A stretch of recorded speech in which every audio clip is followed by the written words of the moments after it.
I feel like some minds, some people have this capability, this almost power of work is their mental health.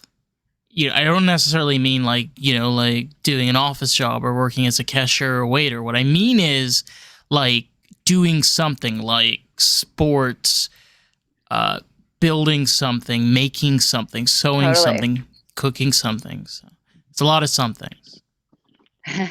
I completely agree. I mean, that's definitely how it is for me. It's like what keeps me sane and what keeps me like happy is creating things. And not like I feel like there's this whole thing people are trying to be like, oh, like, your value as a human being is not measured by your production. But I'm not talking about like things I make for other people. I'm talking about creating and putting out the things that are in my brain. And like, it's not like anybody else is necessarily like sometimes people pay me for it, but it doesn't really matter if they do or not. It's not about that. It's about like being able to actually bring the things, the craziness that's inside of my brain out onto a wall or onto a new piece of clothing I've created or a new like sculpture I've made or whatever. And it's like just the act of doing that, getting there is like the kind of like the sanity and like the meditation that I need.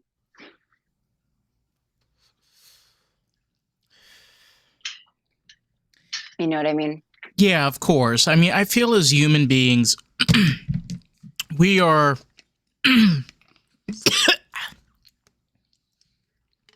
Fucking hate when a joint is harsh. Anyway, we as humans are very intuitive.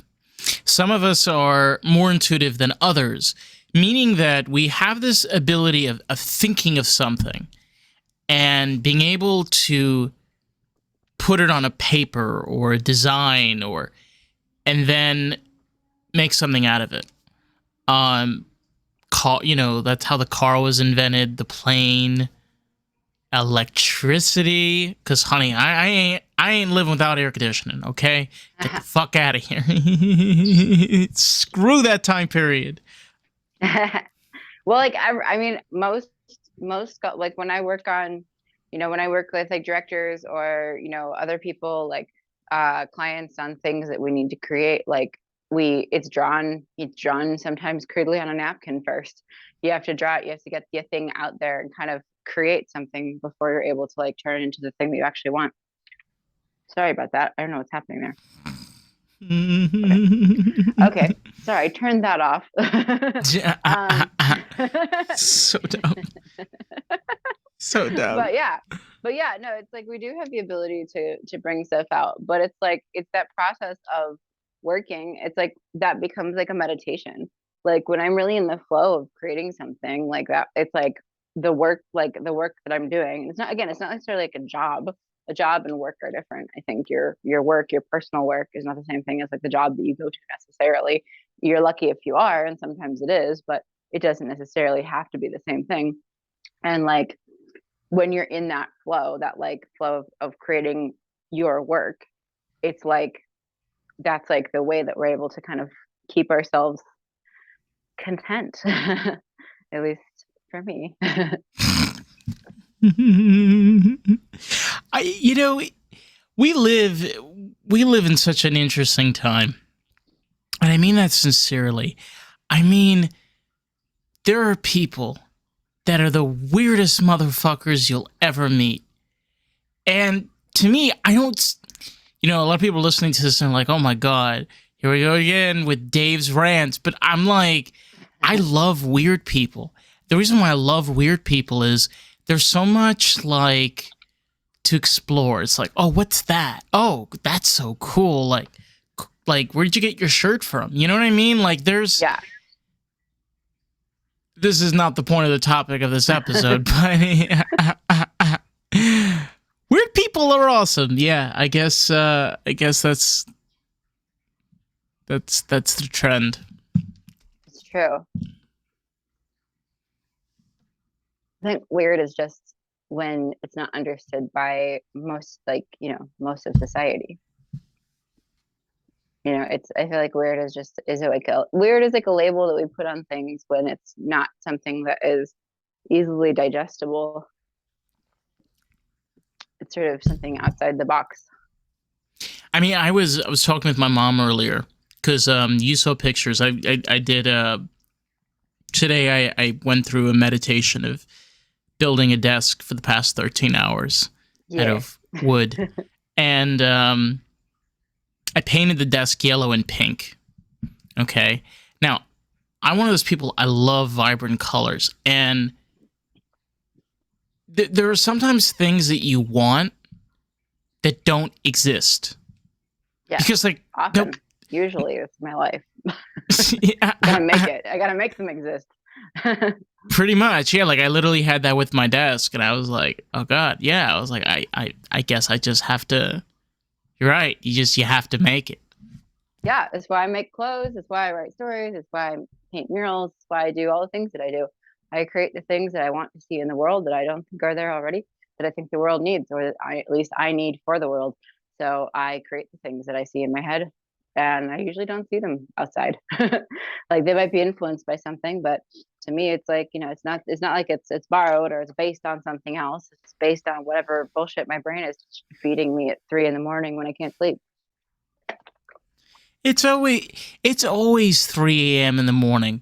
You know, it's like we always think that's like the atypical bit from a comic, right? Is it's 3 a.m. in the morning and there's a bunch of old ass hookers. I don't know, fucking Russian hookers, right out my door. I don't know, just some kind of shit like that. You know what it is? You know the drill. Yes. And it gets so old. But like we're normal people, and like when it happens, like we have weird shit that happens at 3 a.m. in the morning, we don't want to express it to others because we're like, they're going to judge us. I mean, speak for yourself. Most of my best stories are things that happen at 3 in the morning. But I also grew up raised by outliers, and I've been an outlier, like been in sort of like non-normal, quote unquote, like society. Like I nothing about my upbringing or my existence as an adult has been normal, quote unquote. Like from uh, like organizing direct actions to biking across the country by myself with no map just for because I wanted to, like with $800 in my pocket and nothing else. Like to like now the shit that I do. It's like it's not. I don't care if people judge me. It doesn't really have any interest in it. Like That's I mean, not. unless it's the I people. meant that. Yeah. I meant that like sarcastically. Oh yeah. Like just like one of those like great pitches because I'm like one of those people that like I just fucking need attention. And you just gotta like throw in there sarcasm, kind of like Chandler from Friends. It's like, and you're just like, yeah, I'm one of those unfortunate cases. But with that being said, I do have the this belief of sustainability, meaning where Yes. you have to live your life by your rules. Yes. I think that's when we're happiest. But, obviously there's a balance because I think it's like your rules, but then like what if your rules are like, this is something that people pose to me every time I talk about things like this, where it's like, well, what about people who are serial killers? Like, should they live by their rules too? And it's like, well, I think there's a middle ground. I think you have to be like, do what you want to do, live your truth. But if your truth, as soon as your truth like infringes on the personal safety or freedoms of another human being, then it's no longer your truth. It's something that you're pushing off onto somebody else.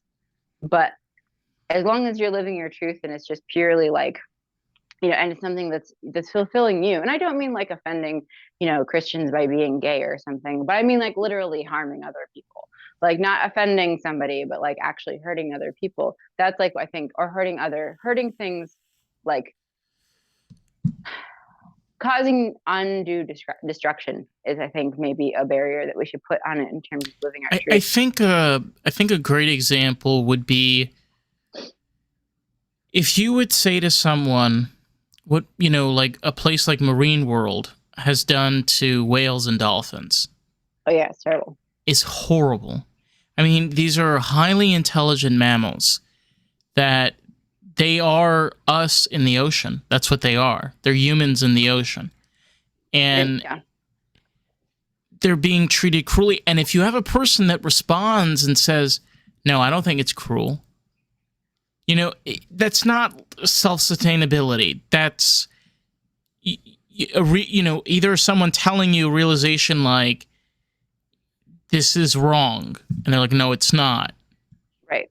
You immediately know there must be, I mean, come on, you know, mentally there's something missing there that they, or emotionally, because it's yeah. like, well, I mean, but that's something just to be said with like whether or not we are like socialized to consider animals like on an equal basis, like on an equal footing as ourselves. Like me personally, like I've been, you know, vegetarian or vegan with the exception of one period when I was like turned 30 and my body chemistry changed and I was just like, oh no, I need to eat meat. But I've been vegetarian or vegan since I was 17. I'll be 36 later this month. And like I do see animals as equals, and I do see the harm that we do to animals, like in factory farming. I don't think it's just limited to like the animals that are super smart. Like I keep rats. I've kept rats for like 16 years, and like different rats. They don't live that long, but like you know, I have 3 right now. And to me, rats are also little people. They have personalities like people. They can be funny like people. They have social hierarchies like people. They have like they get depressed or they get happy or they get into weird moods where they just want to wreak havoc at 3 a.m. again. And you know, and like they have emotional connectivity to each other and to their humans. Like if you have rats and they're very bonded to each other and one of them dies, the other one can literally die of depression because the one has died. Like they are very emotionally intelligent animals, and yet they are animals that have been seen, you know, have been kind of swept under the rug as like the most, you know, the majority of the world wants to eliminate them.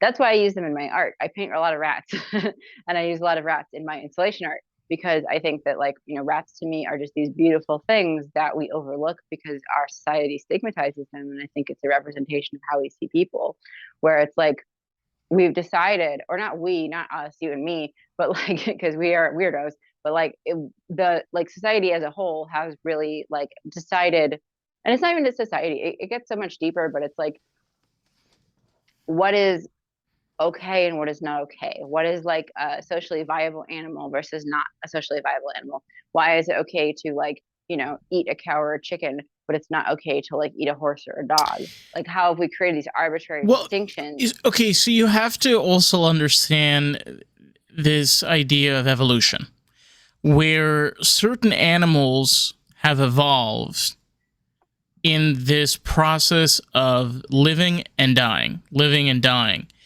For example, there are statistics on this showing that if we stopped killing cows right now, we stopped killing all cows, we would have a cow crisis in a matter of months. There'd be too many cows, way too many cows.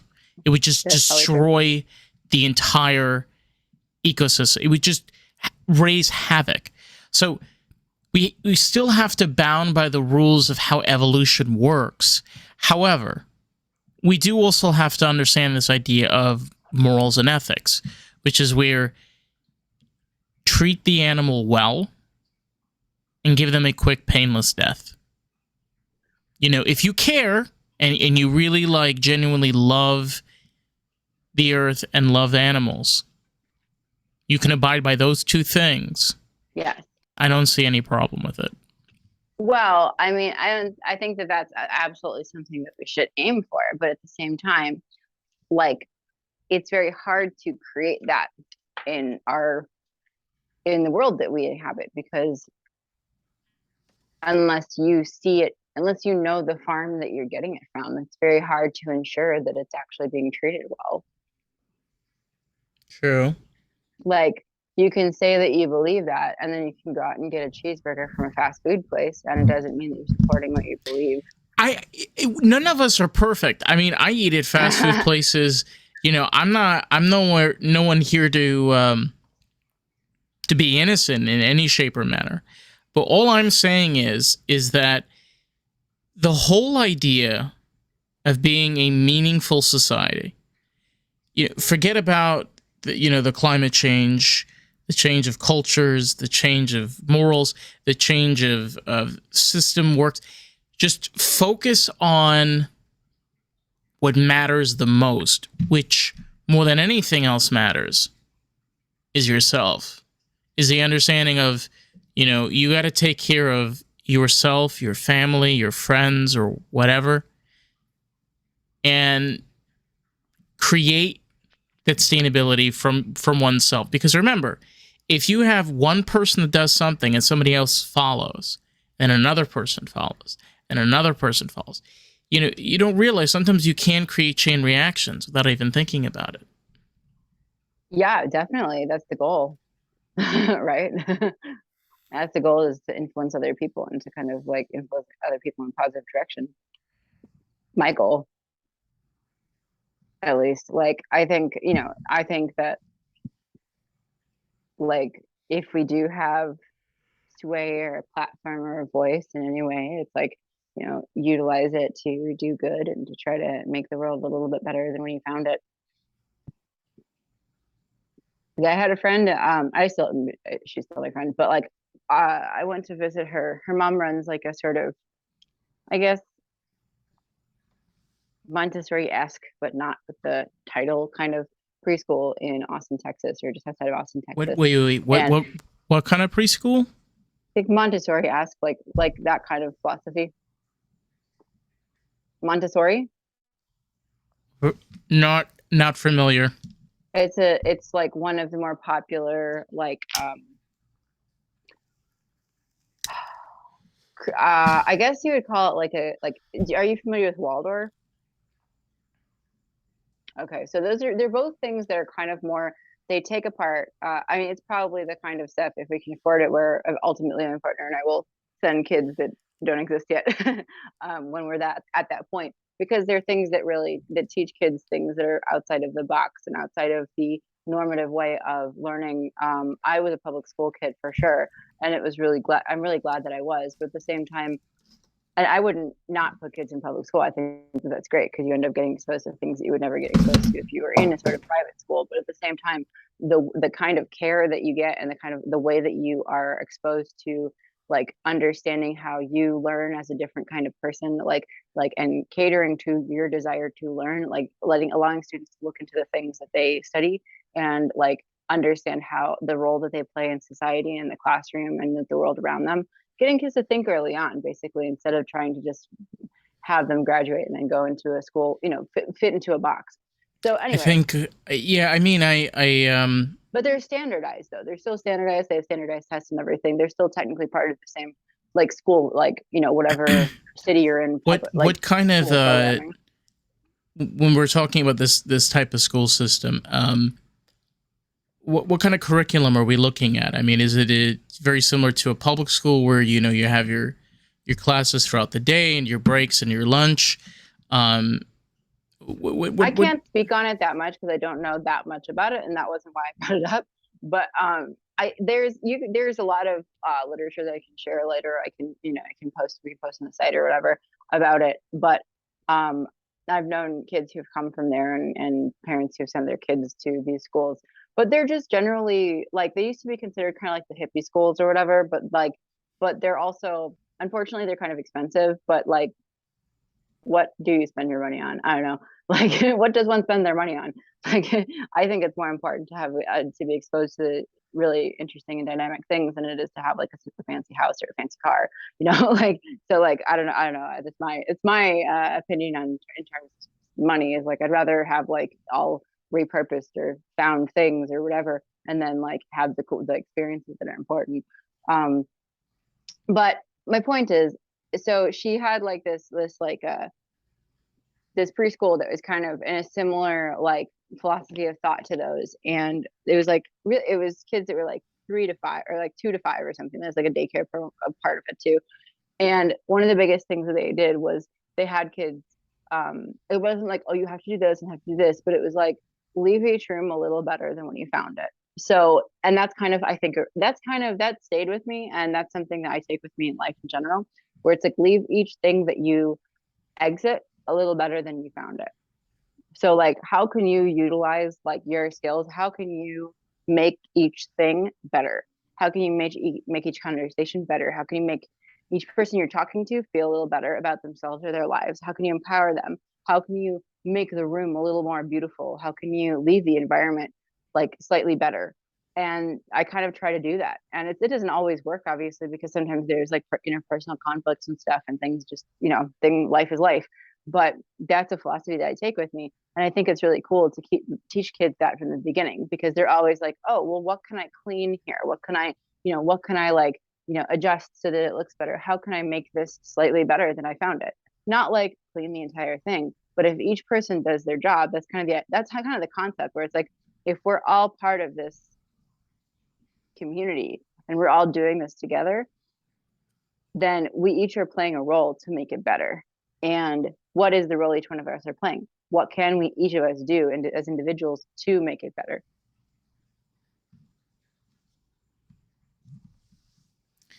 I don't know. I I have a very interesting I have a very interesting view on all of this because personally for me, I've never really experienced what it was to be in a normal school. Um, I do feel education is very important. I just I don't really know what would be the right structure. I just can't process it in my head because I've never experienced it before. I went to 4 different elementary schools, and then I went to high school for a normal 4 years. And that was all public school except for 1 year that I did private when I was like in kindergarten to part of first grade, or sorry, part of kindergarten to first grade.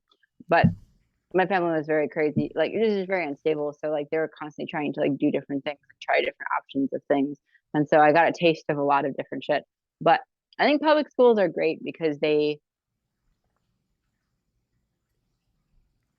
expose you to a lot of the way the world really is, and it's not sugarcoated, and you don't have like, and it's much more reflective of like, a lot of the dynamics and a lot of the people that you're going to meet in life.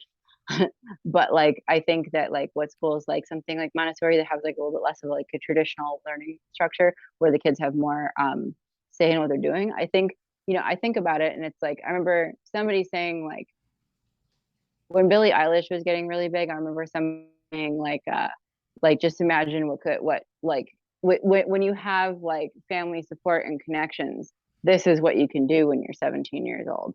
Like, imagine what you could accomplish if you like what all these other kids, for like these brilliant kids, could have done if they had the same resources. And it's true. It's like, I think when you have resources that allow you to kind of go over a lot of the struggle phases, like, as long as you have people keeping you in check and allowing you to know what's really happening in the world, does everybody need to struggle as much as this generation? I don't know. Like, I've gone through a lot of shit I wouldn't necessarily want other people to go through. It's not always by choice, though. I mean, unfortunately, as much as we try to plan, we love to make plans. That's what we do when we're bored as adults. Children don't know this. We plan. Half the time we can't afford half the shit because we don't have the money. The other half the time we're just too lazy and we're like and the other time it's like you're like you just go with it even though you're not into it. But I do feel like, all in all, it's all about trying to find an equal balance and an equal choice. Because there's no perfect solution and there's no perfect answer. If that makes any sense. Well, like, if you have the ability to, and I'm saying this as somebody who does not have the money to do this at the moment. If I were to suddenly have a child that I had to put through like a Montessori school versus a public school, but if it's not something that's immediately in my wheelhouse. But it's like, if I wanted a kid to have a certain kind of education, because I think it would allow them to leap over a lot of the things that I learned the hard way. Being a poor kid with my whole background. Like, if I had the ability to educate somebody on what that was like, but also like like be able to save them from a lot of that difficulty, I would want to save them from a lot of that difficulty. I think there is a different, obviously you can't stop people from like, people are going to find, there's going to be things that people struggle about regardless. And money is a big barrier and a lot of other things are big barriers. But I also think that if you have the ability to like, you know, make somebody's life, again, if you have the ability to leave a room better than when you found it, wouldn't you? Depends. I mean, for me personally, I've made poor choices. I knew it at the time, and I did it anyway. So, yeah, I was a little devil. But I don't know. Kind of talking on this one thing that puzzles me more than anything is I've spoken to quite a few parents, and their kids just going through, they call it the phase. Like, we had our phase. Your generation had your phase. It was the phase. You turn 15, it's the phase. I don't know any other way of fucking explaining it. It's just the phase. And what does that mean? What is like the phase of period, like where you're like rebellious and wild? So it's interesting. I think the phase is like kind of like Play-Doh. It's like different teenagers take different colors and they just mix them together. And it just makes different reactions. Because remember, the whole thing of like when you're a teenager is you're going through all these chemical changes in your body. And your mind's changing, your body's changing. There's all this movement and friction. So there's kind of a mix that's going on. And the interesting thing about the phases is that that's not the only time in your life that happens. Our bodies are constantly changing. Yes. And I know, that's why I was saying why I had to eat meat for a period when I turned 30, because my body was like craving it. And then I went back to vegetarian. But there was a small chunk of time where I did actually eat meat. It was weird. But it's just your body changes. I'm a femme person and like, like a sign female at birth human being. And like, so my body's going to do those things. Like, and it did those things. And it was like, hey, I need more protein than you've been giving me for like 14 years. So I did give it more protein for a while and then it leveled out again. But yeah, our body changes a lot for sure. But I don't know. I think there's a lot of other factors that play too, though, in that kind of stuff. Like, I don't know.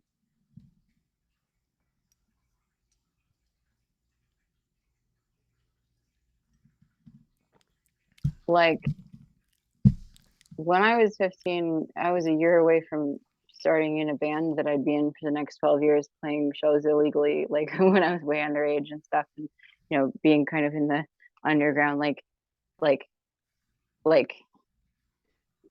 punk and goth and metal and kink and BDSM and like all that fucking like that whole Chicago underbelly that doesn't really exist anymore, at least not in the same capacity. I didn't feel like a teenager. Like none of my friends were teenagers. I didn't feel like I was in a rebellious phase or whatever. I feel like I was exactly that person that like I feel like I was then who I am now. I'm just more confident now and I'm have my shit together more and I'm also like 20 years older. But like I don't really feel like I was a very different person. I feel like that was who I was going to be. And I had known it since I was younger than that. Even I wouldn't say it was a phase. It was like, it was more just I grew up very fast. And by the time I was that age as a teenager, like what I'm saying, I'm saying is like the parents. Saying like the parents' view. I know as a teenager, it's not a phase for us. It's just we're developing into the people that we want to be. But to our parents, they see it as a phase because through their eyes, they're seeing their child in a way kind of going through the emotions, the depression, the anger, the anxiety. It's all of it. But like, I feel like we know what's going on. We just don't know how to explain it. And then as we get older, like you're saying, like 20 years, like, yeah, like you fully got a grasp on it. Like, Yeah. thing is, I've been out of the closet for what, 6 years? And I'll be honest with you, like I'm almost there.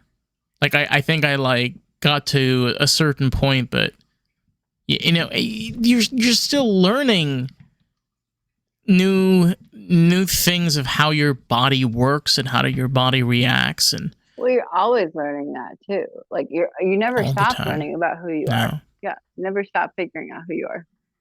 It's not something that like there's no point where you're like, I'm done. And then like, you're good for the rest of your life. It's like people are, and I think this is something where like, you and I are both very tied to like the Burning Man community, me directly and you through your brother that I also know.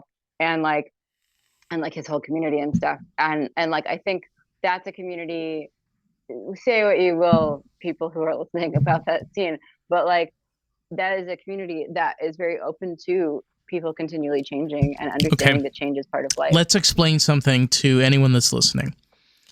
Burning Man was founded by three people.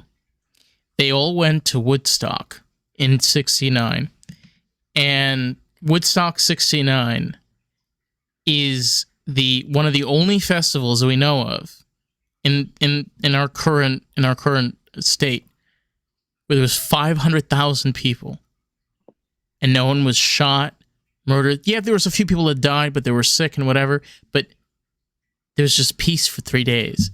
And then you had these three people that they were like, you know what? Why don't we make like a festival out of it? No, And that's not that's not what happened. that's not what happened. That's not what happened. Not at all. No, it was never intended to be a festival. So it was Larry Harvey and a couple of his friends, and they were all part of different political performance art groups in San Francisco and Bay Area. And this was during the Reagan era. So it's 1986. August of 1986 is when Burning Man first started on Baker's Beach in just outside of San Francisco. And I know this, it's literally a month before I was born, like to the day, almost a month before I was born. So 1986, they're all kind of like really over, like, you know, the way the country is running. They were all in a group that I keep forget. I want to say it's like a coffee and a society or something like that. But it was like this political performance art group. They did a lot of stuff in like Bay Area, and it was very like radical political stuff, but also fun and whimsical and playful in that very kind of San Francisco hippie a la 1970s and 80s way. And so they had It's funny. San Francisco hasn't. Created. Yeah, I mean, like San Francisco hasn't been. People forget San Francisco is we know of today only happened because of the Reagan administration.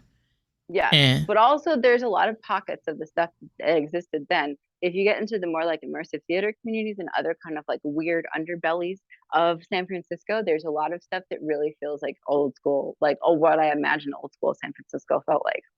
But so they decided they were all like over it, and they were like over the government. So they decided they had like a party on the beach, a bonfire. Everybody did psychedelics because they were all like, they're all psychonauts and hippies and like weirdo radicals.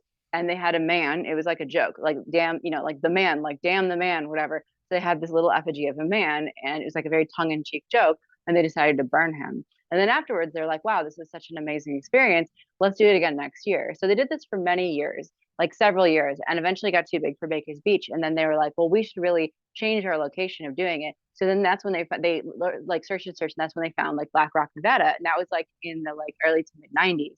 So that went on for several years as well, until at one point they had an effigy of Wall Street. And the fire was just so big and this is before they ticketed or anything. They had no, because there was no interest in being a festival in the first place. They just wanted to have this fucking crazy anarchist, like a little bit of like an anarchist Yahoo kind of like insanity. Like I knew people who used to go back like 20-25 years ago, and it's like it was a completely different thing, and it was lawless, and it was like really this like almost more punk rock spirit than it was like this hippie peace and love and light kind of LED light bullshit. Like not that I don't love some parts of that, but it's a very different thing than it was originally. And like so basically after like this effigy of Wall Street almost killed a bunch of people and killed like some of the organizers, they were like, well shit, now we have to like figure this out. It's either this can't get any bigger unless we have regulations on it. And so some of their core members dropped out. The rest of them developed a board, which is the Burning Man organization, which is the board of directors that actually runs a nonprofit organization that is the Burning Man entity that organizes the festival, quote unquote. So that has been around for, at this point, probably about 20 years. Um, and actually longer, probably like 25 years, 25, 27 years. And so that has been inside. And so then it was like they started doing ticketing. And with doing that, they created a little level of liability of people entering the gates, that if anything happened to them, it was on them, because Burning Man is actually an extremely dangerous thing to do. like I've almost died at Burning Man. A lot of people I know have almost died at Burning Man. Some people do die at Burning Man. And like, because you're creating this temporary art city, it literally doesn't exist for any reason other than just because people want it to exist. And so with that, it's not regulated in the same way that like a normal structure would be regulated, and people are not necessarily in their right minds when they're doing like climbing it or experiencing it or whatever. So there's This casualties. reminds me. This reminds me of like Tron in many ways.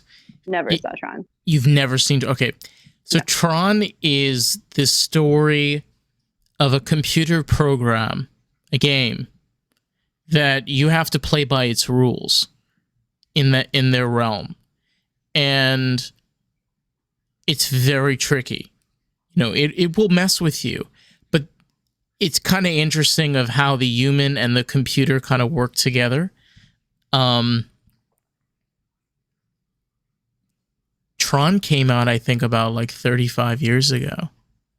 About the same era. Some Yeah. of the best art comes out of the periods where there's the most political repression. So, you know what I mean? Like sometimes, like art is an act of rebellion at its core, and so like you have some of the best work that comes out when there's the most dissent. Like, so a lot of things that happened during Reagan era was really, you know, if it wasn't being repressed, it was actually really wonderful and dynamic. The We whole shouldn't even era. mention we shouldn't even mention the Bushes.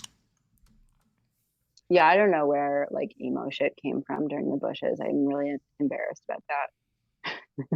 It's weird. Like I see on like TikTok and stuff, and people are doing all these like throwbacks to like early 2000s like scene culture, and I'm just like, I hated it then, I hate it now. It was bad then, it's bad now. Like like Fall Out Boy and like all that kind of stuff.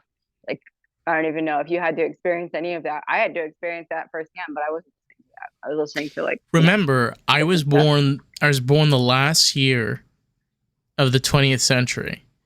And because I was born 99, I started my teens in the 10s. Yeah, So I was a it's true. kid throughout the 2000s. So like, girl, I remember like Nickelodeon. I remember when Cartoon Network was dirty. Okay? Yeah, it Ed, really, Ed and I know. Eddie, Yeah. Beavis and Butthead. I mean, Did you remember when MTV used to have music on? Or were you too young for that? I wasn't allowed to watch MTV. So I was raised by people who were, I mean, technically boomer era, but I say they had the attitude more of Gen Xers. So like I would watch like I would watch like Prodigy and Nine Inch Nails music videos with my mom. And I would be like 8, 9 years old watching these things. And so that was my exposure. I loved that shit. I absolutely loved it. And it was like, oh, I want to be whatever this thing is that I'm watching right now. It's very cool. But yeah, so to close with the Burning Man thing though, once it got regulated, that's kind of more the thing that we're able to recognize now. But it was unregulated for a really long time. It just eventually got too big and too dangerous, and there were too many variables and too many different kinds of people that were going. And so now it's become, I mean, it's still great. I didn't go this year, but a lot of my friends did. And like, you know, I'll go again next year. I'm going with a sculpture. I'm like, but it's like, this would have been my 8th year, but it's like, it's definitely now a festival. It wasn't, and it wasn't designed and created with the intention to be a festival. It was designed with the intention of having this kind of cathartic little bonfire with a I'll man tell effigy I'll on the tell you beach. I'll tell you something. I've said this before. Hippies do exist. Today we do have hippies, but we are not like the ones that came before.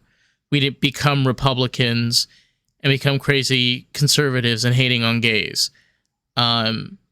We this generation have kind of changed and morphed and adapted. I think it's the same thing to say with festivals to begin with. Yes, it has changed, but I think it's changed because of the generation of the people that have taken over. Yeah, absolutely. Absolutely. Well, and the original founder died a few years ago. Larry Harvey. Damn. They had an effigy to him in the temple. It was beautiful. I did not see that. There was like a whole performance about it too. I didn't catch the performance, but I saw the thing. Yeah, I mean, like as time changes, like the whole culture changes, and I feel like there's a whole a whole thing where it's like hippies and punks have more in common than they think. But like I would consider myself more on the punk end than the hippie end. But like I also like I think at the core it believes in the same thing. Like it's all about like, freedom from capitalism and loving yourself and loving each other and choosing love over like oppression. And I think that one tends more towards like the joy of the world and one tends more towards the rebellion of the world, but at the core they're saying the same thing. That's what I'm saying about hippies today. I think we are both. I think today, for example, like, I consider myself a hippie, but girl, I love some hard rock. I love some, heavy metal. I like some trash metal. I like certain genres and certain like, and I have that like, like outfit and like attire. But again, I think it's just all about adaptability. I think it's also about the fact that we today can be multiple things and not some feel of us don't like to define ourselves by a culture or a subculture. I don't You don't like to have think to. of myself as just one thing. And yeah, you don't have to. You can be whatever you are. You could be fucking rainbow shit. I'm a visual artist, or I'm an artist. I'm an immersive artist and a writer.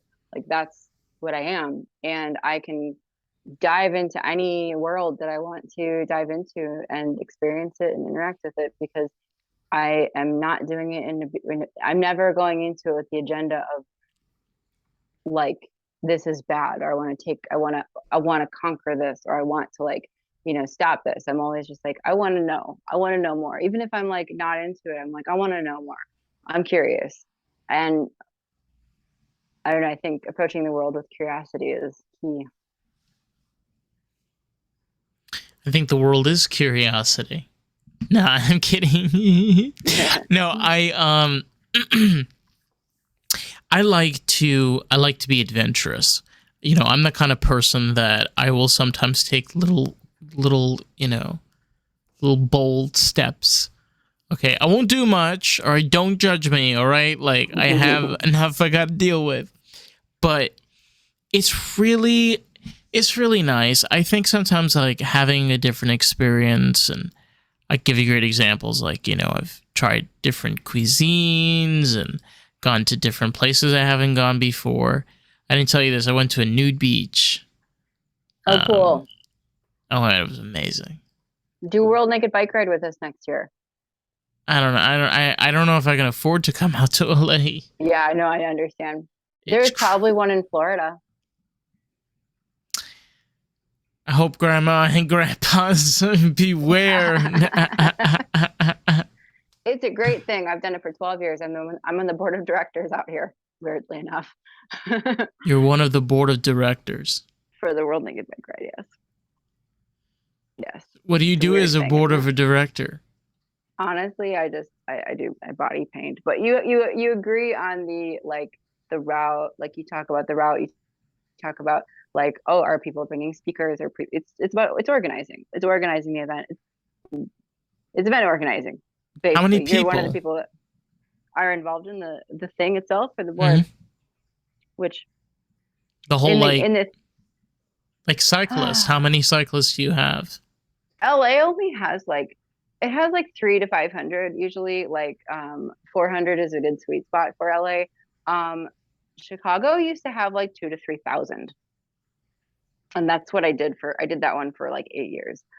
I don't know. I feel like LA's scene for it is very different. It's an older crowd that organizes it mostly, aside from me, and like a couple of others who are like on the younger, like under 40 side. But there's like, it's more of like the naturalists and like nudists, and like it's more that kind of community that's organizing. And there's an aspect of politics to it as well, and like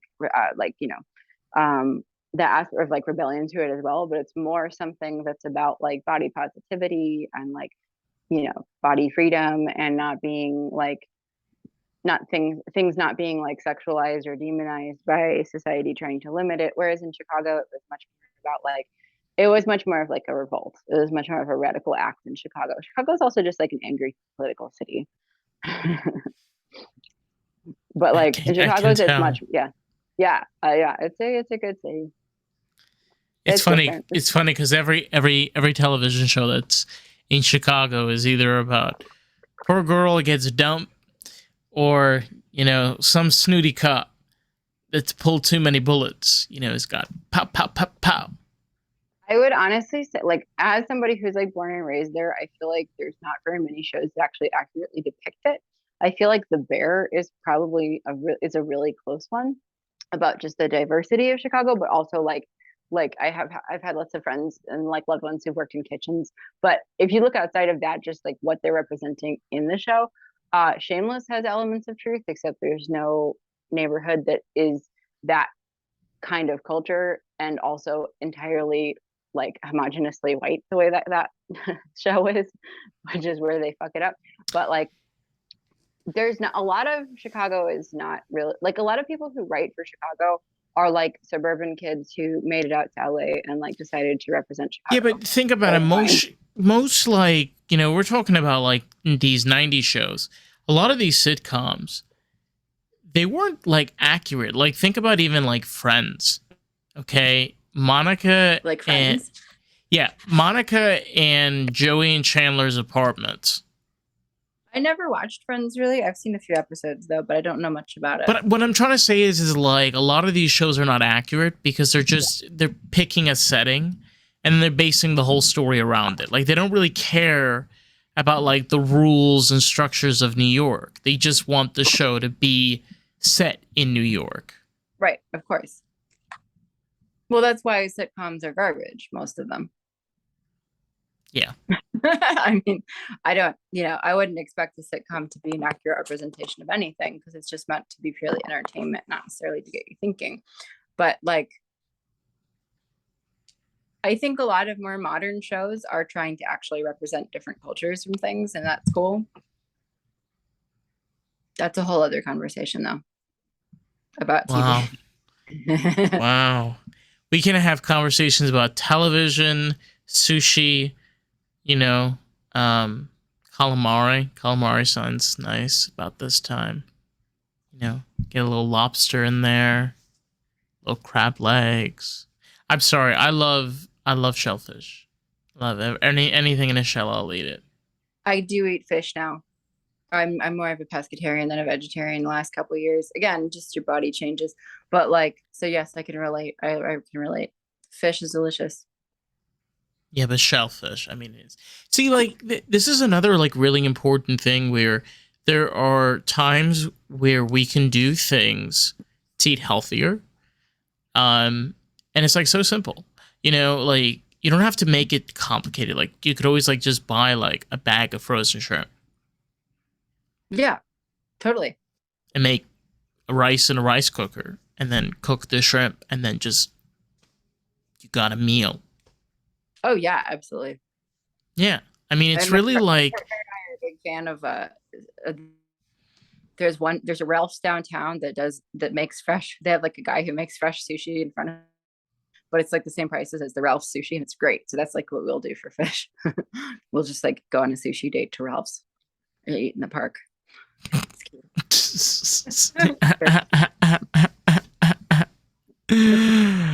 Well, it sounds better than my version of a date. My version of a date is you get a Jamba Juice and you're like, okay, so your total is $6.55 and mine's $4.56. And he's like, whoa. Though we're on a date, and I'm like, whoa, your ass. Like, I ain't paying for you. You pay your $6.55, I'll pay my $3.23. Bucko. I'm like, no. But I totally get I do some kind of, like stuff like that. Like I have this thing where I crave Chinese, and I go to Trader Joe's and I get the orange chicken and the fried rice, and I have Chinese. Yeah, it's Totally. I like to make I am lying. I used to love to make everything from scratch, but now I work, well, not even now, but in the last several years I work in production, and it's really hard to cook everything from scratch because you just don't have time or energy. And like it's not as fun anymore. I used to love like literally just like making every single element of something from scratch, and then like doing things that were like longer term things too, like you know like harvesting spices and herbs and things like that, and brewing kombucha and sometimes making sauerkraut. But like now it's just like I don't know. I'll try to do that, but it's hard. It's not as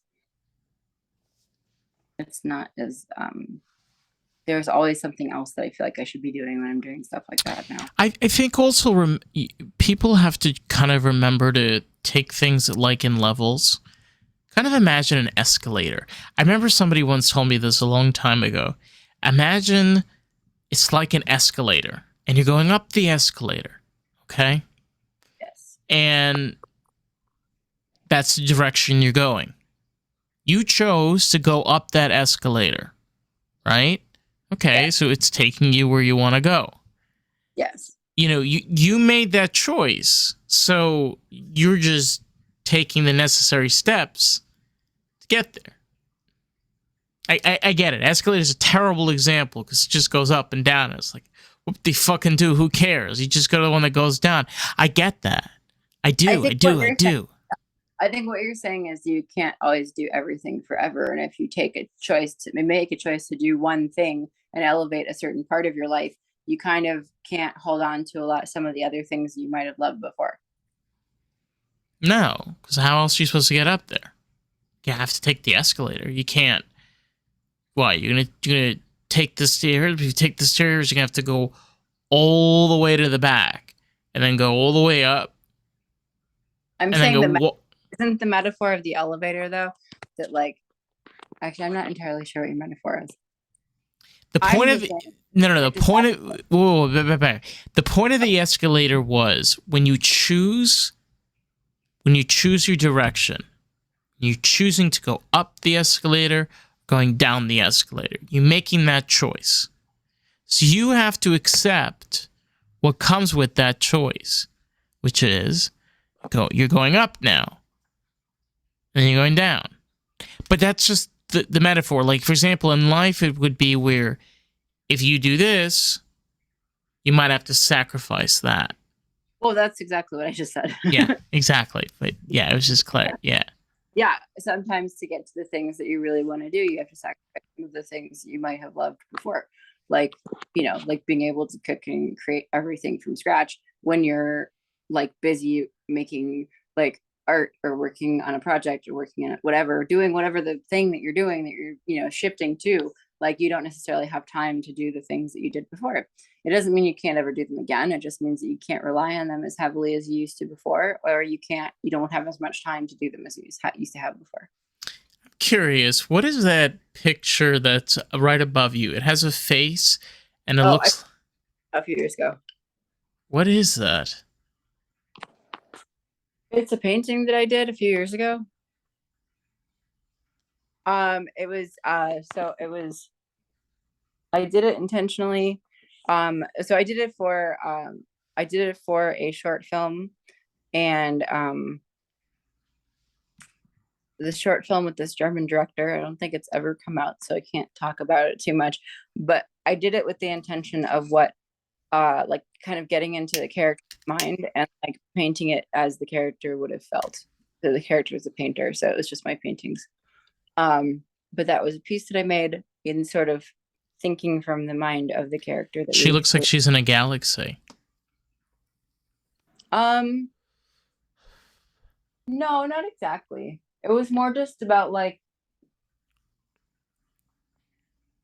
Well, I'm seeing a galaxy. I'm seeing like a different like dimension with the colors, the direction. It wasn't literal. It was more meant to represent like isolation, and otherness. In living in like the character lived in a culture that didn't really like. She had this like beautiful, rich history and like background, and was from like a indigenous like the character. This is the character that was being created. She was like she was just from a different culture, and she was the only person in the town that was like from that culture, and it was about the otherness that she felt with her history of like what like her heritage, but then also like her like political activism and like her family's history. And so she was like seen as like this other, and then ultimately these kids make friends with her. And so that was like, it's again, I can't tell you a lot, but it was this cute. It was a cool little independent short film. Why haven't they released it? I mean, it takes 9 million years to release certain things, especially independent things. Sometimes it's harder. There's probably a bunch of reasons. They probably still need to shoot something. We shot a lot of it during quarantine, like with a very small, limited cast. So trying to get, but it was the director's passion project. So, it's hard to keep funding that stuff sometimes when you're like writing, directing, editing the thing yourself. Like my friend and I shot 2 music videos for my friend's band in Nashville last year, and like we had then we had a second camera person as well, but like it took a year for those things to come out because like it's just how it works. I work on a lot of I work on a lot more mainstream things that don't come out for like months to a year or two, and some things just never come out. Sometimes there's like a violation of something. Someone's mad at someone else, or someone's like, oh, we don't like how this person's represented in this thing. Or like there's just a dispute between a producer and a director or whatever, and shit just never comes out. That sounds awful. It's just the film industry. It's just par for the course. But yeah, that piece was meant to kind of just represent like the isolation, but also like the sort of peace within that. And like, so it's not meant to literally be a person in the space. It's more of like an expression of like what the person's feeling. I guess we all see different things through our different eyes. Anyway, Eli, this has been really cool. Anything you want to leave off? Blah blah blah. Anything you want to leave off with? Follow your truth, even if the world thinks you're crazy, unless you're a serial killer. Okay. That was our peace of mind for the day. Anyway, we'll see you in the next one. Bye, everybody.